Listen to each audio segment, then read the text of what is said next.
Finally, tonight, New Hampshire's state motto is live free or die. In one town, a group of self-described anarchists are putting those words to the test. Here's Don Daler. In Keene, New Hampshire, Garrett Ian is Robin Hooding. I try and keep the cars filled on. This one only has 2 minutes. Trying to stay one step and one coin ahead of the town's parking enforcement officers. I think it's great. I really do. I'm glad I could help you out. Ian is part of the Free Keene movement, which purports to free its citizens from $5 parking tickets. They also want the right to drink alcohol and smoke marijuana in public places. James Cleveland is the group's leader. We're all working towards having a freer society, I would say. Less government, more personal freedom. But not all Keene's residents are keen on their tactics. The Robin Hooders follow and videotape parking officers. Just because you got a right to be out here doesn't mean it's the right thing to do. Maybe we could help you find another career where you'd be more respected by your community. Such comments led to one officer's resignation. Gary Lamoureux oversees the city's parking. We had one gentleman who just could not handle the issues. He was more afraid of what he might do because he was being intimidated. He was being harassed, so he resigned. Lamoureux says the meters keep people from just leaving their cars on the streets, which would hurt business. It hasn't been an issue as far as them taking funds away from us. It's more of the harassment and the intimidation factor that they were doing. Last May, Keene filed suit to establish a 10-foot buffer between their officers and the Robin Hooders, but a judge dismissed it, citing free speech protections. A counter-protest by the name of Stop Free Keene has been started by residents who just want life in their picturesque New England town to go back to normal. Don Daler, CBS News, New York.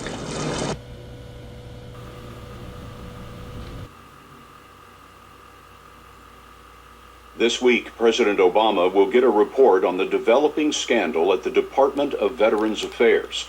Some VA hospitals are accused of cooking up phony records to conceal waiting times that can stretch into months. This story is about one of the challenges that has strained the VA in recent years. It's the large number of vets suffering with post-traumatic stress disorder.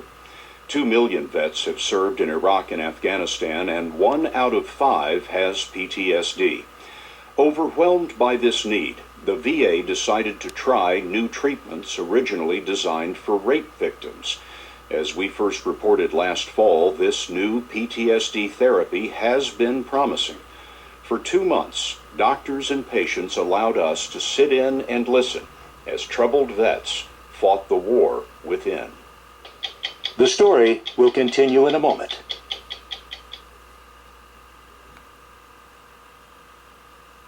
How can you live the life where everyone's afraid of you? You know, you go to town and people says, that's the crazy vet, don't mess with him. My wife told me, something's got to change or we got to leave. When you try to talk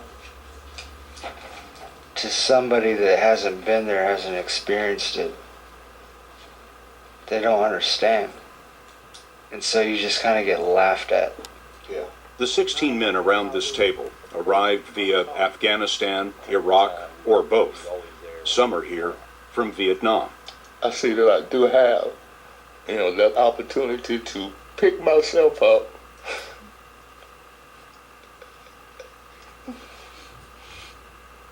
At 63 years old and start all over again. They've started over again many times, but their path has led back to isolation, drugs, booze, and suicide attempts. Now, they're in the VA hospital in Little Rock, Arkansas, where they will live for 8 weeks to break through the emotions that have derailed their lives. Depression, anxiety, anger, worthlessness, guilt. Guilt? Survivors, guilt. Why me? Why am I alive? Why are they not? That's one of the hardest thoughts to deal with, Eric Collins was wounded in a rocket attack in Afghanistan. Over a year, 17 of his buddies died. How did you cope with these feelings of anger and depression and guilt when you first got out? Alcohol, and lots of it. That's where it started off. And alcohol led to my depression worsening, which led to more substance abuse. Crack, cocaine is my drug of choice. So, my whole life spiraled downward out of control.